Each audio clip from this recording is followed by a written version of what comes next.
estamos de volta com Ponto Crítico. A gente está conversando com o Marco Cavalcante, superintendente municipal de transportes urbanos. Superintendente, ainda agora a Regiane falou sobre a questão dos alternativos e a gente acabou não se aprofundando no assunto. Eu queria fazer isso agora.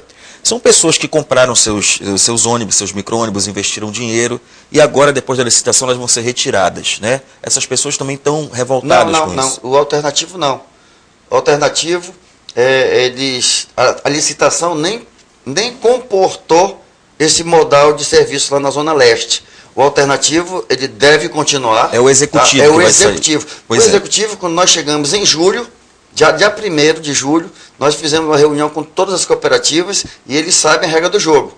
O transporte executivo, como está, não vai ficar, eu venho falando isso desde o início, tem uma enxurrada de matéria nos jornais, e eles sabem, fizemos a reunião, todos assinaram uma ata, e mesmo sabendo, nós aumentamos o número de executivo para salvar a população. Porque decidir no emergencialmente. Emergencialmente. Decidir no caos, a gente nunca toma uma atitude perfeita. Mas ela é a única que nós podemos tomar. E eles estão sabendo, porque o transporte executivo, Pasme, Regiane e Roberto, eles entram tirando exatamente o passageiro do urbano. Eles transportam todo mundo em pé, lotado, como no urbano. E eles alegam que fizeram investimentos. Não, eles sabem, eles podem alegar o que quiser, mas vai sair. Eles entraram sabendo que iam sair. Eles entraram sabendo que vão sair, que nós vamos ter que conceber um transporte executivo, efetivamente executivo, com ônibus com poltronas reclináveis, com ar-condicionado, com televisão, com tarifa diferenciada. Como era no tempo do Manuel Ribeiro, o Maneco. Como começou com o Maneco. As pessoas de classe média alta andavam no Maneco. Todo mundo andava e era bem servido. Exato. Entendeu? Então nós vamos voltar aperfeiçoando isso, onde o executivo tenha a certeza da frequência do ônibus, da precisão do itinerário, para ele deixar o carro em casa e não congestionar o centro da cidade. Isso é um desafio que eu acho difícil a gente vencer, porque mudar a cultura assim não é fácil. Mas é preciso começar, né? Essa frota ela precisa aumentar. Agora tem uma coisa aqui, é uma pergunta da Bruna FC, que mandou pelo Twitter para a gente. Ela quer saber o seguinte: se após essa licitação ainda haverá aumento na tarifa? Com certeza. O consumidor vai sentir isso no bolso? Olha, com certeza. Veja bem, que eu não estou aqui para mentir nem para brincar, eu já tenho experiência demais para falar a verdade e encarar os problemas de frente. A tarifa hoje, com esse cacareco velho, esses ônibus todos carcomidos, apodrecidos, que a gente infelizmente não pode fechar uma garagem, porque aí é o caos total. Ou seja, não se fez investimento quando era preciso, não o problema cresceu, se transformou numa bola de neve e quem vai pagar é o consumidor. Esses péssimos empresários que, graças a Deus, estão saindo da cidade, ou então que tragam empresas limpas, saudáveis, novas, sem dever na praça, sem estar com máculas na pessoa jurídica. Então, deixa eu dizer, a tarifa, ela não remunera, não deprecia esses ônibus velhos, que estão com mais de 10 ônibus. A Vitória Régia, a São José, tem ônibus com mais de 16 anos.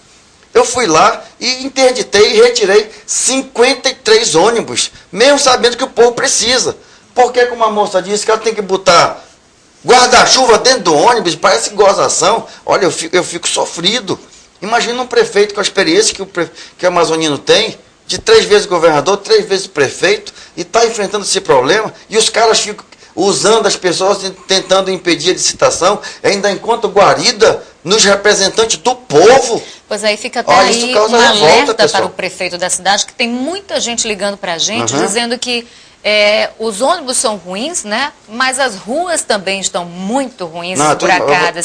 Né? Ou seja, um problema vai levando ao outro. Deixa eu dizer, Jane, você está chegando em Manaus há pouco tempo, uma boa profissional, está integrando o corpo da Record. Mas você não conhecia Manaus antes do prefeito amazonino assumir. Eu estive com os chineses quando o prefeito amazonino tentou trazer ônibus da China, e eu fui dentro dos ônibus com eles. E eles, ouvindo os motoristas, diziam o seguinte: agora está um tapete. Agora imagina como é que estava antes.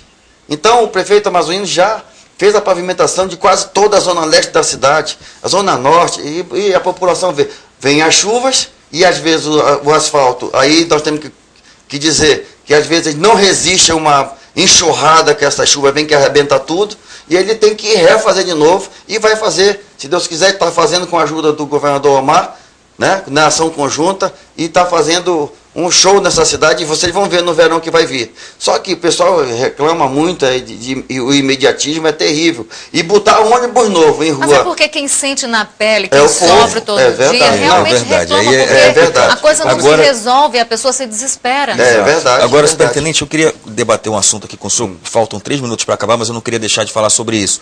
Surgiu na época da campanha para o governo uma ideia lançada por um candidato que não se elegeu, de municipalizar o transporte coletivo. O senhor que tem uma larga experiência, né, na vida pública, o senhor acha que em Manaus daria certo isso? Eu particularmente acho que não. Seria uma medida de extrema exceção e de desespero, como o próprio prefeito chegou a falar.